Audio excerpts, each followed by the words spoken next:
Hello, good evening everybody. So we are doing mains answer writing series.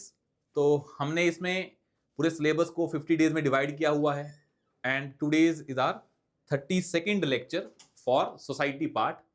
इससे पहले हमने history cover की है। अभी लास्ट जो था वो हिस्ट्री कंपोनेंट था, उससे पहले एथिक्स एंड बिफोर दैट हमने पॉलिटी, गवर्नेंस और आईआर किया था। And now we are doing the starting the Indian society part. अब ना इंडियन सोसाइटी का जीएस 1 में कंपोनेंट है, but you must be aware of that now कि जीएस 2 का जो सोशल जस्टिस पार्ट है जो हमने किया था, there are so many overlaps इसके साथ हैं सोसाइटी के पास। तो सोसाइटी और सोशल जस्टिस ओवरलैप करते हैं। तो हमने सोशल जस्टिस भी किया हुआ है, उसका भी कंटेंट यहां पे यूज होगा। तो जिसने भी वहां पे थीम्स, सब थीम्स तैयार की होंगी, यू मस्ट बी फाइंडिंग कि यहां पे भी वो कंटेंट यूज होगा। गवर्नमेंट की स्कीम्स या फिर जो वल्नरेबल सेक्शंस हैं, वो सब यहां पे यूज होगा।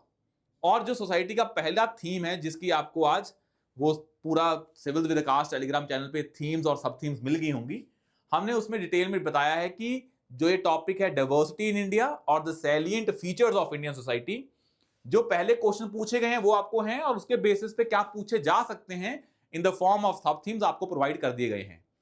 एंड उसके बेसिस पे हम क्वेश्चन डिस्कस करेंगे आज। बट एक चीज बड़ी इंपॉर्टेंट है सोसाइटी में। सबसे इंपॉर्टेंट चीज जो सोसाइटी की है वो है कि आपको हर क्वेश्चन आता हुआ, कोई प्रॉब्लम नहीं होगी। बड़े ही जेनरिक क्वेश्चंस होते हैं सोसाइटी के, क्वेश्चंस बड़े जेनरिक होते हैं। अनलेस और अनटिल कई स्पेसिफिक टर्म ना पूछ लें आपसे, फिर तो वो स्पेसिफिक होगी है टर्म, पर वो चांसेस बहुत कम होते हैं। मोस्टली इसके क्वेश्चंस बड़े ही जेनरिक होते हैं।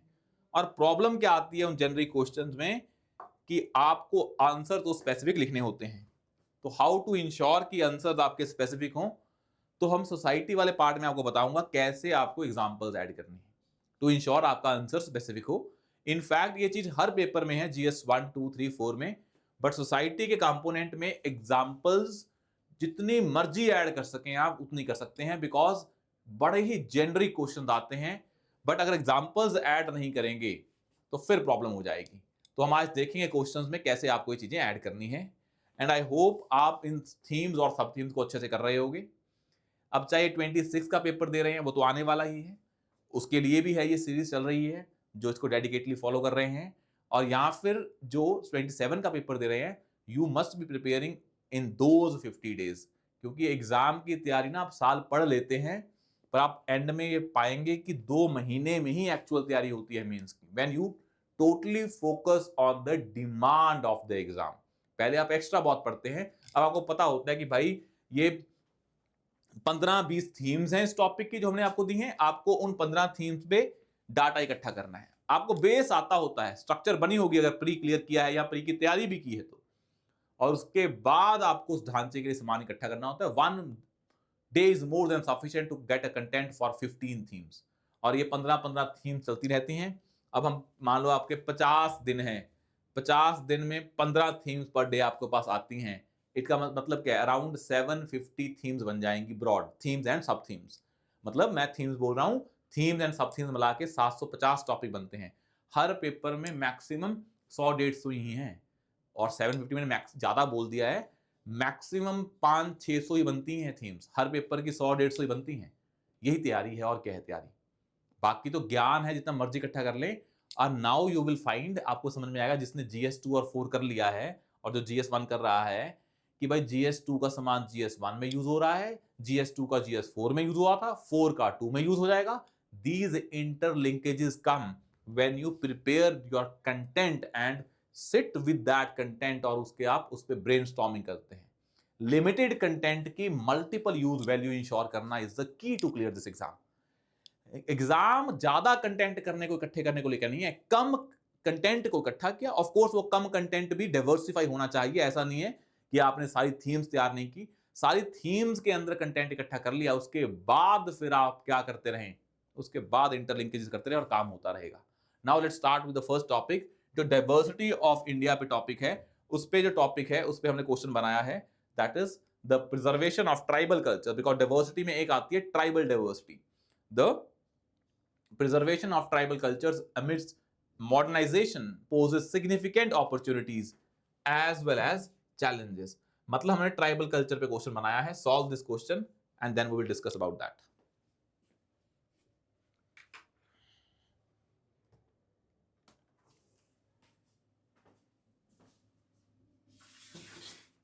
टाइमर लगा दिया, इसको करें।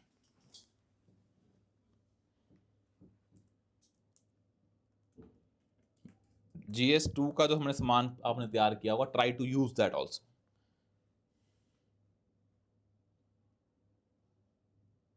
मतलब मॉडर्नाइजेशन से ट्राइबल कल्चर को चैलेंज भी है और नुकसान भी है। Modernisation in the form of globalisation, you can include that also.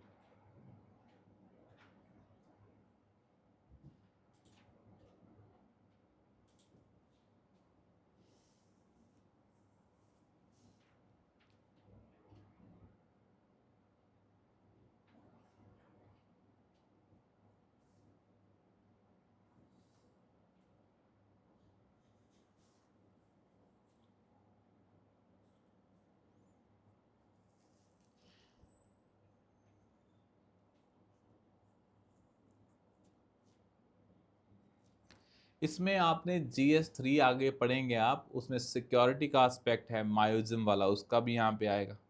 मतलब ट्राई टू नाउ, अब ये आप स्टेज पे आ गए हैं कि now you can interlink different topics that you have studied. क्योंकि अगर हमारे आज 30 दिन हो चुके हैं, 20 ही दिन बचे हैं इस सीरीज में, now you have to have interlink the topics that you have studied.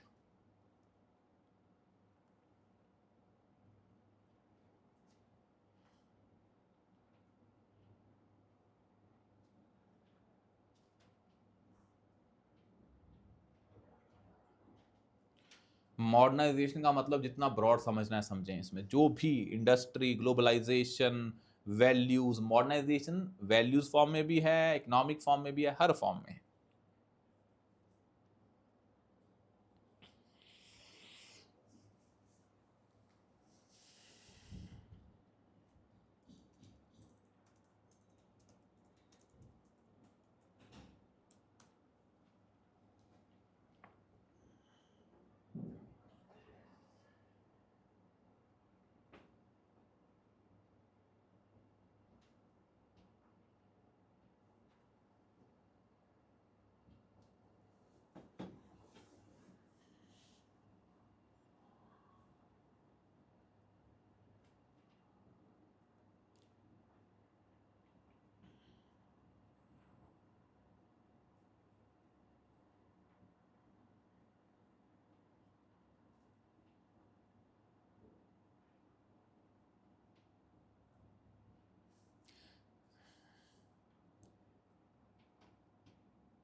हाँ भाई, ज़ाज़ा कमेटी मेंशन करें, भूरिया कमेटी, धेबर कमीशन, सब हम पढ़ते होते हैं ना।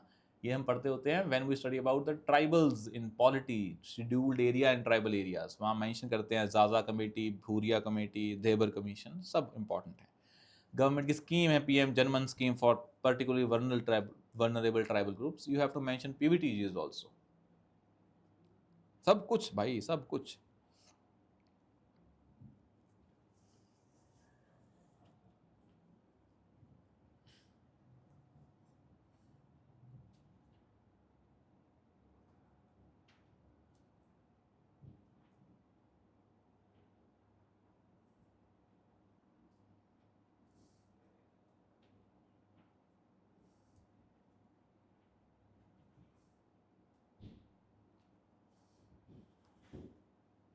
मैं आपको बताऊंगा कि कैसे इसको एनवायरनमेंट से लिंक करना है, कैसे आर्ट एंड कल्चर से, कैसे पॉलिटी से, कैसे गवर्नेंस से, कैसे IR से, कैसे एथिक्स से, कैसे एनवायरनमेंट से, कैसे इकोनॉमिक्स से, कैसे सिक्योरिटी से।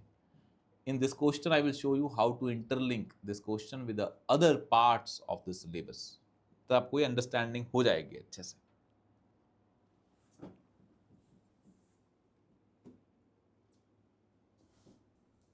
जैसे आपने सुना होगा, जो लिखो फिर मैं बताता हूँ, ऐसे आप कंफ्यूज हो जाएंगे, पहले लिखें फिर बताते हैं।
Last 1 minute.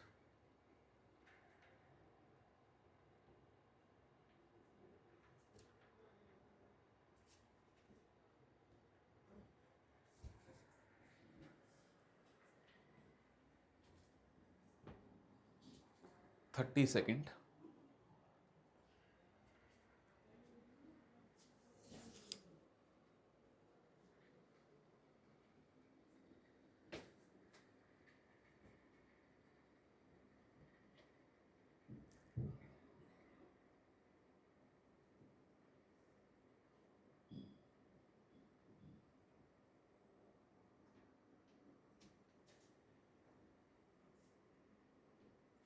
Times up. अब देखें इसको कैसे करना है। अब ना इस क्वेश्चन में ही है preservation of tribal cultures amidst this, मतलब modernisation poses significant opportunities as well as challenges comment. मतलब ट्राइबल कल्चर्स और मॉडर्नाइजेशन पे टिप्पणी करनी है आपको कि कैसा रिलेशन है ट्राइबल कल्चर का in the context of modernisation. ये है इसका मतलब, वर्ड है the preservation of tribal cultures in context of modernisation which can be positive और नेगेटिव, चैलेंजेस भी हो सकते हैं। अब मैं आपको पहले ये बताता हूं एक एग्जांपल देके, जब बात आती है चैलेंजेस की। अब ना आपने ये टॉपिक पढ़ा होगा व्हाट इज मॉडर्नाइजेशन। अब इसके 500 मतलब है। अगर इस वर्ड को बड़ा ही नैरो इंटरप्रेट करोगे तो फिर पॉइंट्स जनरेट नहीं हो पाएंगे। This word is very broad and it is up to you to interpret this word because the keyword is comment. ये आपकी इच्छा है क्या मानते हैं।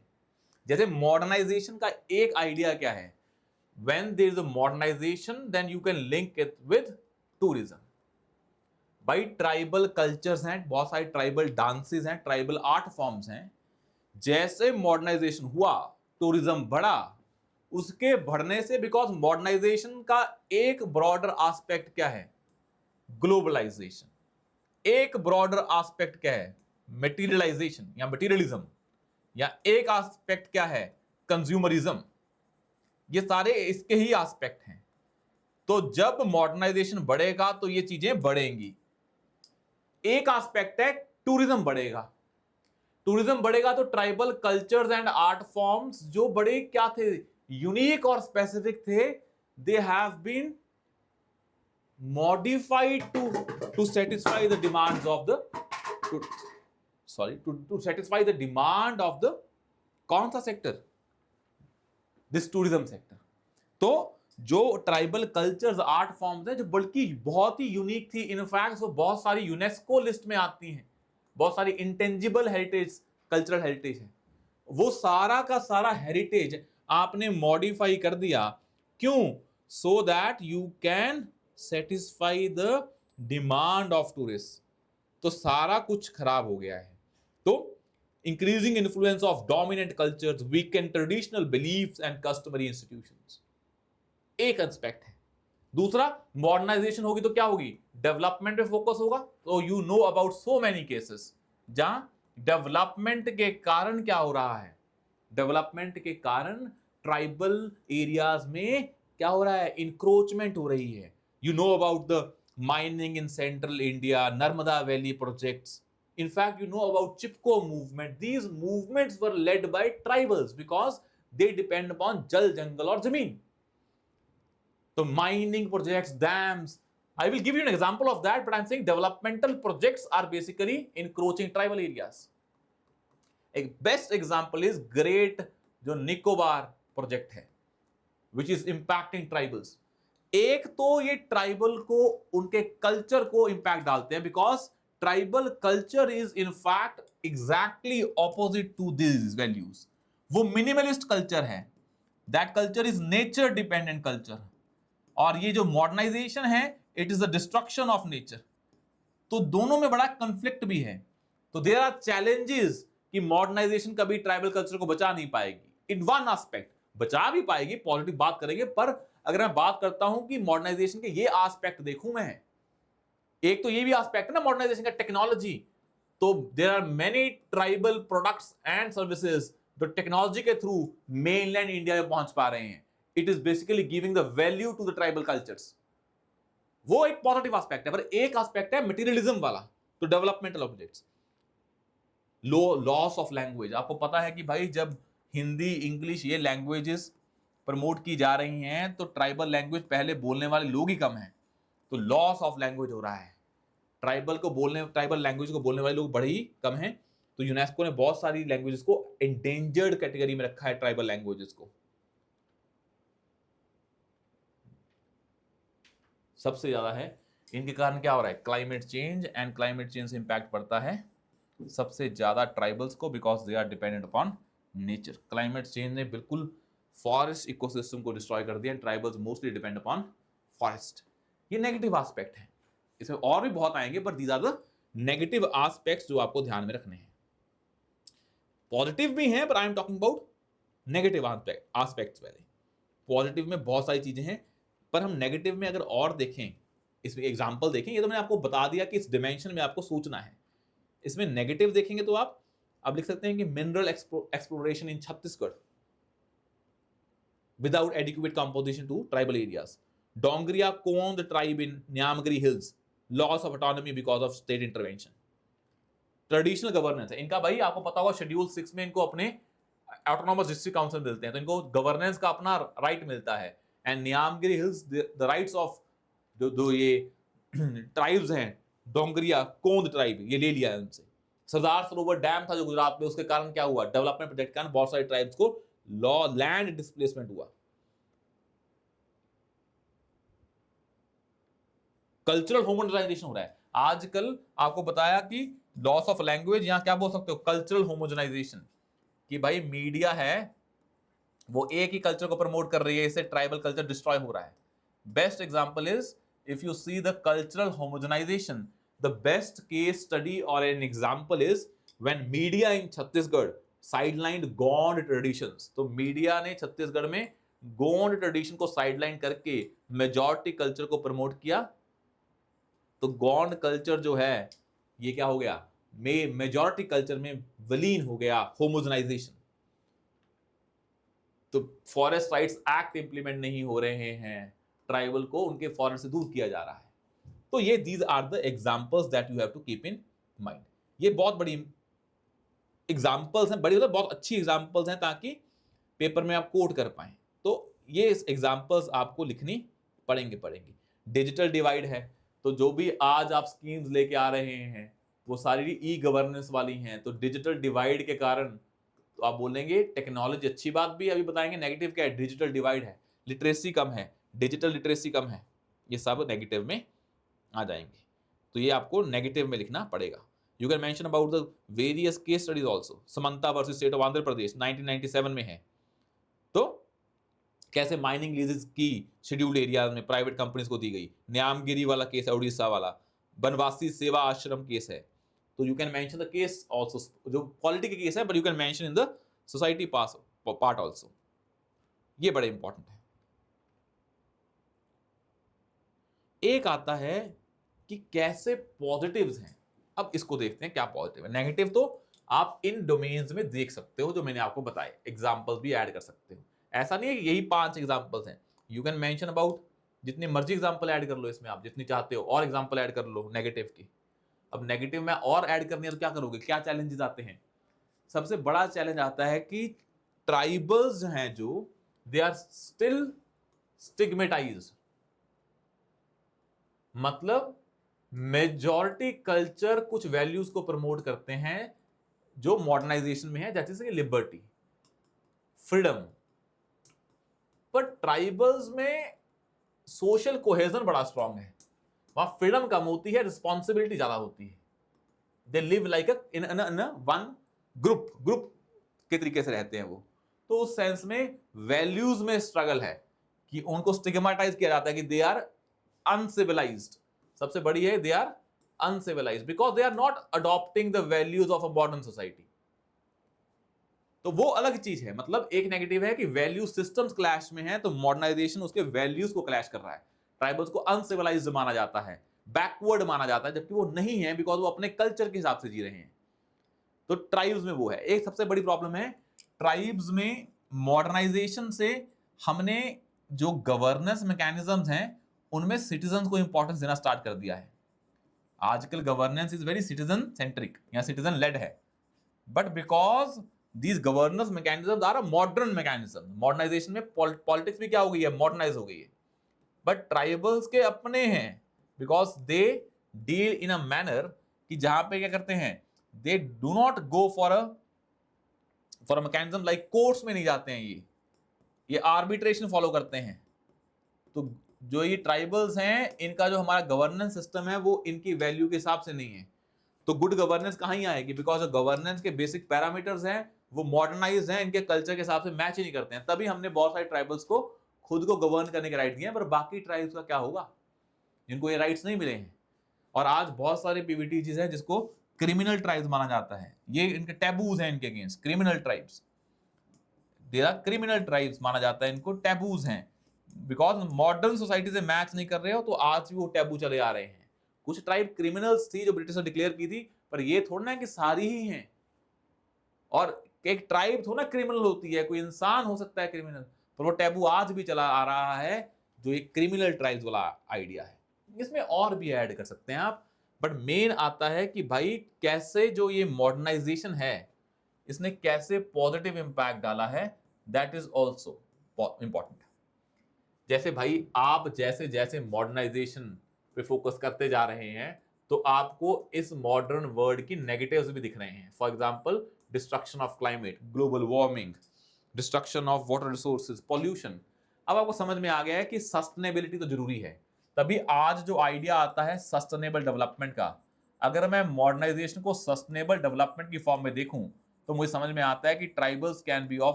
Very helpful to lead that path. तो मॉडर्नाइजेशन ने ट्राइबल्स का हेल्प भी किया है। इनफैक्ट मॉडर्नाइजेशन से भी ट्राइबल्स का बेनिफिट हो सकता है। जैसे कि एक है Warli tribe, Warli tribe in Maharashtra, ये आपने ट्राइब सुनी होगी जब पढ़ते होते हैं। अब इस ट्राइब का जो मेन, हम इसको जानते हैं वर्ली ट्राइब को, it is known for paintings in Maharashtra, और this paintings have been transformed into a kind of a global art. अब इनकी बिक्री हो रही है पूरे दुनिया में, ग्लोबल आर्ट बन गई है ये, because we have seen the creativity and that just try जिस ये पेंटिंग है, that painting has been adjusted to the global demand. उनका आइडिया उनका है, क्रिएटिविटी उनकी है, बट ग्लोबल डिमांड से मैच करिए। बिकॉज आजकल हम मशीन से नहीं, मॉडर्नाइजेशन में मशीन से सामान बनता है, पर हम उससे अक चुके हैं, and we need aesthetic value, तो वो यहां से आ रही है। एक है आपातानी ट्राइब। आपातानी ट्राइब ने ये एक उनका ये होता था पहले कि they use to have a sustainable rice cultivation. तो आपातानी ट्राइब में sustainable rice cultivation, sustainable rice cultivation. अब ये सस्टेनेबल राइस कल्टीवेशन जो आपने पढ़ा होगा, GIAHS, global important agriculture heritage system, ये पढ़ते होते हैं आप। सस्टेनेबल राइस कल्टीवेशन में ये जो है FAO recognize this Apatani tribe, and the practice of this tribe has been adopted across the world, because now हमें सस्टेनेबल कल्टीवेशन करनी है। खासी एंड गारो ट्राइब्स आप देखेंगे, because they have cultural belief to protect biodiversity. ऐसे बहुत सारी tribes हैं, जैसे राजस्थान में भी हैं, they worship wild life, they worship biodiversity, these can be of great value. तो ये सारी चीजें आपको लिखनी पड़ेंगी इसमें, जो आपके पॉजिटिव्स हैं। तो पॉजिटिव्स में आप कुछ भी लिख सकते हैं जहां पे आपको लगता है कि modernisation is an opportunity for this culture, because modernisation ने दिखा दिया है नेगेटिव हमें, अब हमें इनके कल्चर को बताना पड़ रहा है, because now tribal culture is a way to live in this world, जो हमने डिस्ट्रॉय कर दिया है by following the modernisation path.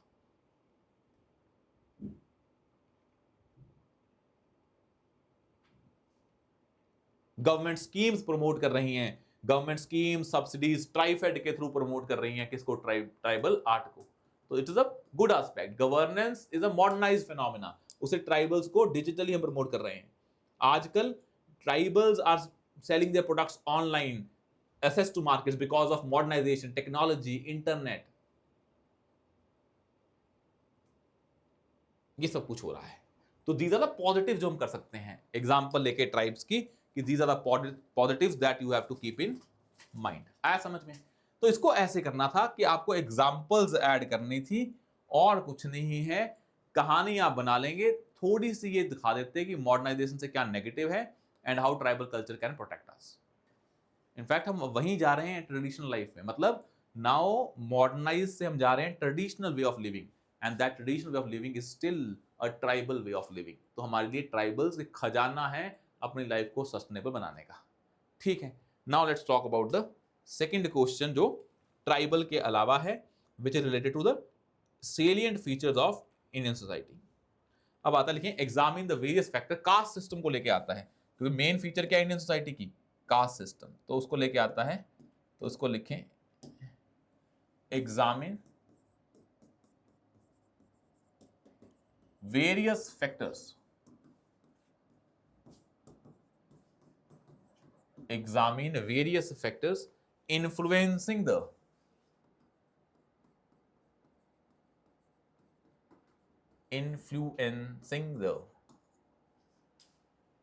examine the various factors influencing the persistence of caste system in India.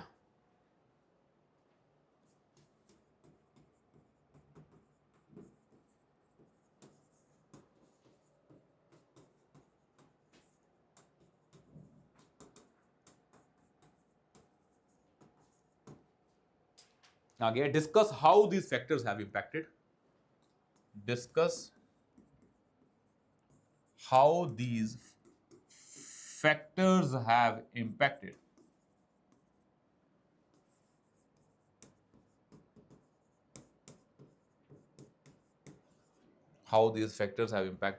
the socio-economic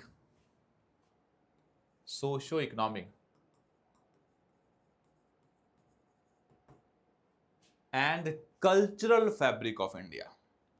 Socio-economic, political and cultural fabric of India. इसके caste system पूछा है, क्यों exist कर रहा है, उसके impact. 15 marker, you have 11 minutes to write this question. एक 30 second तो आपको वैसे ही एक्स्ट्रा मिल जाते हैं जब मैं लिख रहा होता हूं, तो ये चला जाएगा। तो लिखिए इसको,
लास्ट 1 मिनट।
Times up. अब इसको हम डिस्कस करते हैं, एग्जामिन वेरियस फैक्टर्स। अब ना इस क्वेश्चन में एक चीज देखें, क्वेश्चन बड़ा स्ट्रेट फॉरवर्ड है कि कास्ट सिस्टम आज भी एग्जिस्ट कर रहा है, इसके रीजंस बताएं, कौन कौन से फैक्टर्स हैं। एक पार्ट क्या है, reasons for the persistence of caste system, एक तो ये है।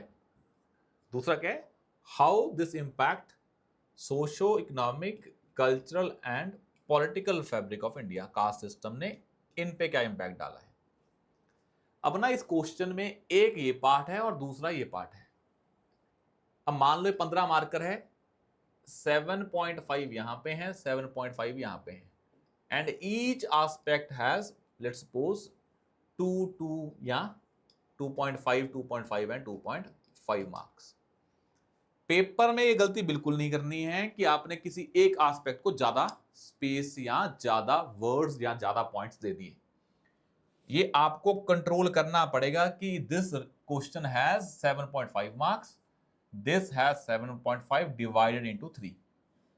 आपने सोशल इकोनॉमिक पे ज्यादा लिख दिया, इस पे कम लिखा, नंबर तो आपके 2.5 में से वही आएंगे। एग्जामिनर को सारे एस्पेक्ट्स पे आंसर चाहिए, एक पे नहीं चाहिए। एक तो पहली चीज, जब बहुत ज्यादा पार्ट्स हों क्वेश्चन के, then you have to give equal weightage to each and every part, ये ध्यान में रखें। अगर ये नहीं कर रहे तो फिर आपके नंबर नहीं आएंगे। दूसरा ये आता है, always remember in this case, जो परसिस्ट कर रहा है कास्ट सिस्टम, इसके रीजन जब लिखेंगे, ट्राई टू इंश्योर जो कोर रीजंस हैं वो पहले लिखे जाएं, कोर रीजन पहले लिखे जाएं, फिर उसके बाद लिखे जाएं बाकी एस्पेक्ट्स। जैसे कि फॉर एग्जांपल कास्ट सिस्टम अगर आज एग्जिस्ट कर रहा है, फैक्टर्स जो मैं बात कर रहा हूं, एक फैक्टर है पॉलिटिकल फैक्टर, कि आज भी पॉलिटिक्स में कास्ट सिस्टम यूज होता है। जब वो खत्म होने लगता है कास्ट सिस्टम, पॉलिटिक्स को और इग्नाइट कर देती है। कास्ट बेस्ड जो क्या होती हैं, वोटिंग होती हैं, या कास्ट बेस्ड पॉलिटिकल पार्टीज बनी हुई हैं, वो प्रॉब्लम आ जाता है। तो मोबिलाइजेशन कास्ट आइडेंटिटीज, इसमें प्रॉब्लम ये है। कास्ट बेस्ड रिजर्वेशन की बात हो जाती है, या कास्ट बेस्ड अफर्मेटिव एक्शंस की बात हो जाती हैं, ये सब क्या प्रमोट करते हैं, वही parochial interest on the basis of caste. तो एक फैक्टर कौन इंपॉर्टेंट है, political factor is important. Give an example of that. दूसरा, जो कास्ट सिस्टम है, it is basically linked with the religious factor, because in religion, if there is an idea of purity and pollution, from that originates the caste system. If the Indian society is a religious society, तो caste system derives its origin from a religion. तो religious society में caste system ज्यादा दिखता है। अगर society कम modernise है, religious ज्यादा है, तो इंडियन सोसाइटी स्टिल रिलीजियस, और रिलीजियस ही क्या है, ये जो सिस्टम है ये रिलीजन से ही आया है, because concept of purity and pollution which was central to Hinduism. दूसरा, सोशल हायरार्की। कास्ट सिस्टम जब इंप्लीमेंट हुआ स्टार्टिंग में, उसके बाद बन गई सोशल हायरार्की। अब उसके बेसिस पे बन गए लैंड ओनर्स, भाई जिनके पास जो अपर कास्ट है उनके पास लैंड है, जिनके पास है तो अब उनके पास एजुकेशन भी है, पॉलिटिकल पावर भी है। तो अब ये कास्ट सिस्टम जो स्टार्टिंग में सोशल हायरार्की में कन्वर्ट हो गया, now it is versus rich versus poor. अब वो नहीं चाहते रिच अपनी पावर छोड़ना, तो काइंड ऑफ लैंड ओनर्स और जो लैंडलेस हैं वो कास्ट के बेसिस पे हैं, अकेले लैंड के बेसिस पे नहीं है। तो दैट सोशल हायरार्की ने कास्ट सिस्टम को और रिजिड कर दिया।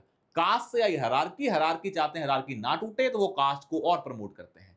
तो कास्ट सिस्टम का ओरिजिन किसमें है? पॉलिटिकल फैक्टर्स में, रिलीजियस फैक्टर में और सोशल हायरार्की में है।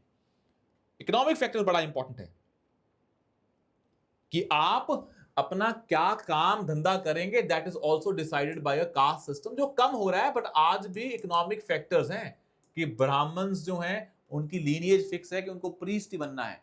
तो आज भी इकोनॉमिक फैक्टर्स हैं, जो Brahmans were traditionally priest and scholars, और शूद्र जो मिनियल टास्क करेंगे, लिमिटेड इकोनॉमिक मोबिलिटी, तो इससे इकोनॉमिक डिस्पैरिटीज और बढ़ती रही, और इसके कारण क्या हुआ?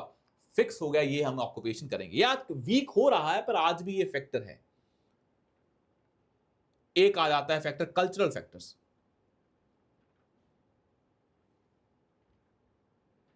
जी, कल्चरल फैक्टर मतलब तुम शादी करते हो ना, इंटरकास्ट मैरिज नहीं होती है, तो कल्चर के हिसाब से कल्चरल फैक्टर, हर कास्ट का अपना कल्चर है, तो हमें होता है हमें अपने कल्चर को बचाना है, तो हम बाकी कास्ट में शादी नहीं करेंगे, इंटरकास्ट मैरिज नहीं करेंगे, एंडोगेमी करेंगे। That is also a factor.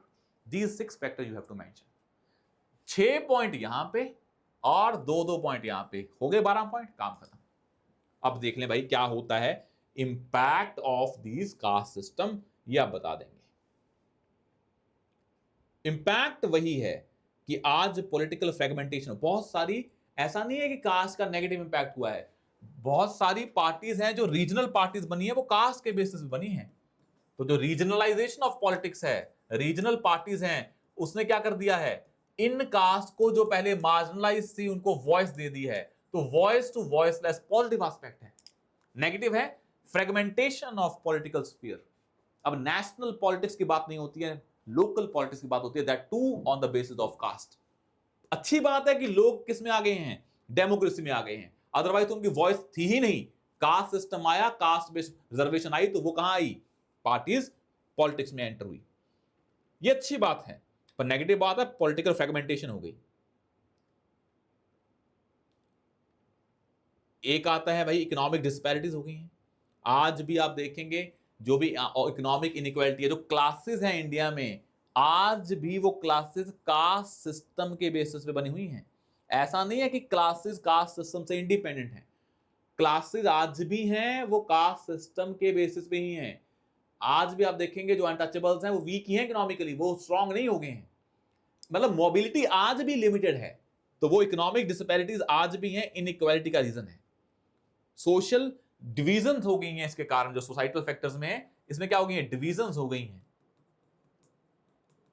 इसमें क्या हो गई है? डिविजन्स हो गई हैं। मतलब प्रिविलेज्ड क्लासेस हैं आज भी, अंडर प्रिविलेज क्लासेस हैं। मतलब कास्ट सिस्टम के कारण सोसाइटी प्रिविलेज और under privilege class, under privilege sections में डिवाइड हो गई है। तो उसके सोशल इंपैक्ट्स हैं, इकोनॉमिक डिस्पैरिटीज हैं, पॉलिटिक्स में अलग है। कल्चर वाइज अगर देखेंगे, सबसे इंपॉर्टेंट एस्पेक्ट क्या कल्चर का, कि now caste norms and customs continue to influence social interactions, कि किससे शादी करनी है किससे नहीं करनी, आज भी वही डिसाइड हो रहा है। तो जो इंपैक्ट्स हैं, these are basically in different different spheres, socio economic, political and cultural. Culture में शादी की कस्टम्स की बात हो जाएगी, यहाँ पॉलिटिक्स की बात हो जाएगी, वहां पे इकोनॉमिक्स और सोसाइटी की, सोशल हायरार्की की। इसी में आपने 4 एग्जांपल दिए, 2-2 और ऐड कर लें, 8 हो जाएंगी, क्योंकि सिमिलर लेवल पे, और फैक्टर्स आपको हमने बता दिए, दीज आर द फैक्टर्स। ये सारी चीजें हैं कि आज भी सोसाइटी क्या है? डिवाइडेड है मैरिज की लाइंस पे। आज भी क्या होते हैं, आप देखेंगे सोसाइटी में, आपने सुना होगा जैसे बहुत सारे हरियाणा में हैं और खाप पंचायत हैं, ऑनर किलिंग है, negative impact of society, negative impact of society. India एक नहीं है, that is a political impact. Diversity है पर वो यूनाइटेड नहीं है because of caste system, negative. ऐसे ही ऐड कर लें इसको, ठीक है। अब करते हैं हम नेक्स्ट क्वेश्चन, इसी के बेसिस पे हमें इसको और पॉइंट जनरेट कर सकते हैं। मैक्सिमम मैंने आपको 10 पॉइंट बता दिए हैं, नेक्स्ट यू कैन अपने आप जनरेट दोस पॉइंट्स, ठीक है ना।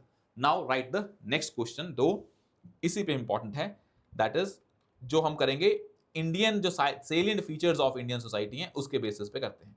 कंज्यूमरिज्म पे है, कंज्यूमरिज्म पे है। Critically analyse the consequences of consumerism and materialism on Indian society, इस पे आ सकता है। Critically examine the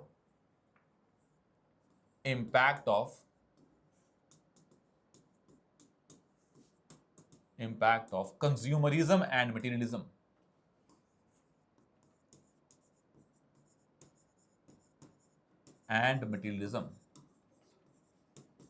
on Indian society।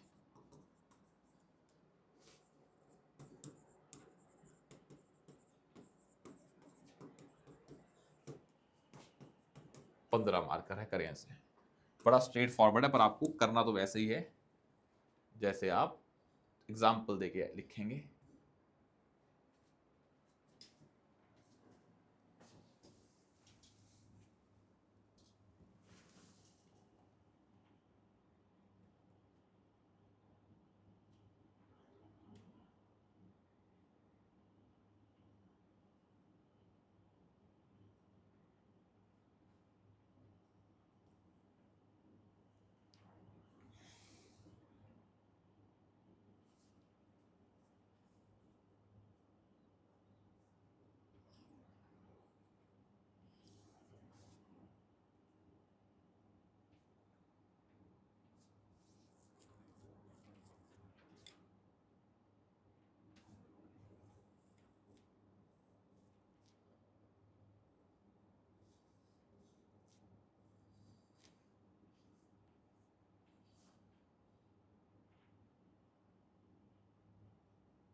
Time's up.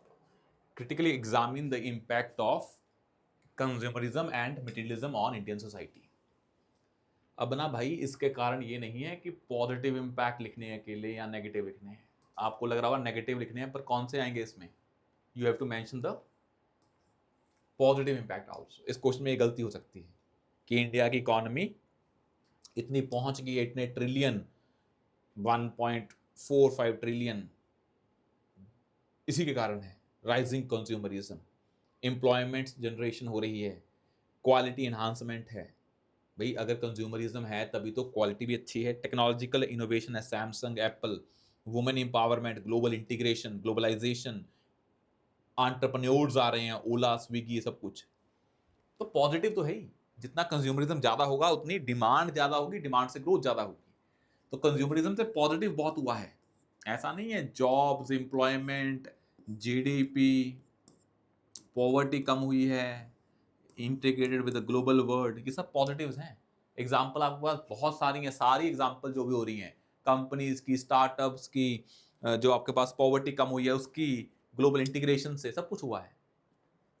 Negative impacts हैं सिंपल, बस इसमें इन्वायरमेंट लिख सकते हो आप, इनकम इनइक्वालिटी लिख सकते हो, हेल्थ हजार्ड्स हो रहे हैं, पोल्यूशन हो रहा है, कार्डियो. जो कंज्यूमरिज्म आएगा तो जो डाइट्स हैं वो ऐसी हो गई हैं, एड्स ऐसी हो गई हैं जो ऐसे प्रोडक्ट्स प्रमोट कर रही हैं जैसे fat intensive, credit over dependence, credit card spending बढ़ गई है, सोशल प्रेशर हो गया है इसके कारण, रिसोर्स ड्रेन हो रहा है, शॉर्ट टर्म हो गए हैं हम, ई वेस्ट ज़्यादा हो रहा है, रीयूज कम कर रहे हैं, चाइल्ड लेबर बढ़ गई है, स्टीवाकासी जो फायर क्रैकर्स हैं. तो पॉजिटिव्स तो बहुत सारे हैं इसके, नेगेटिव्स भी बहुत सारे हैं. नेगेटिव्स में आप बस ये याद रखें कि आपको डाइवर्सिटी इंश्योर करनी है इन्वायरमेंट को लेके.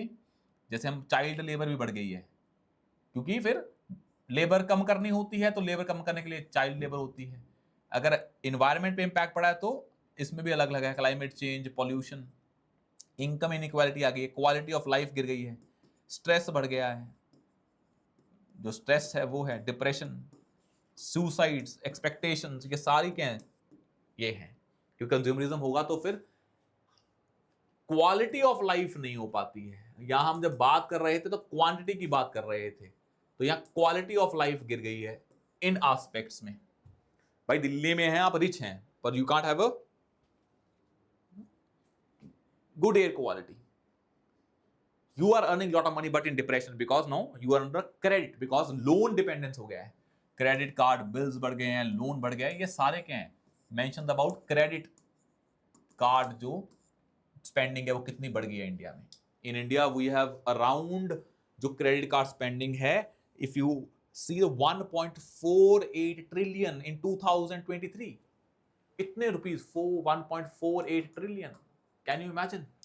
Credit card spending 1.48 trillion in 2023.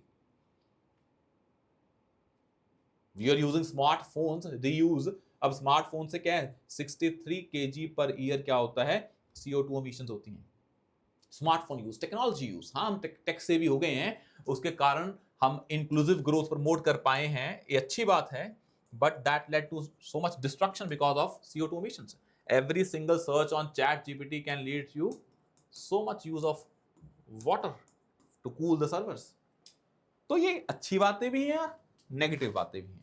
ये आपको अपने हिसाब से ऐड करनी है कि भाई किसको मैं बैलेंस करूं. पॉजिटिव भी लिखें, बाद में नेगेटिव लिखें, बाद में जाते जाते वे फॉरवर्ड लिख दें, how the Mission Life can help in this and how the idea of reuse, reduce, the 3R formula can be used to tackle this problem of consumerism. It's good but keeping in mind that everything should be a limit. In excess everything is bad. That is happening in India today.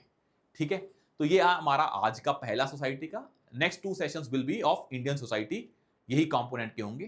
तो next हम करेंगे जो rule of women and women organisation है, urbanisation, will deal with that topic. ठीक है, thank you so much, will see you soon in the next session.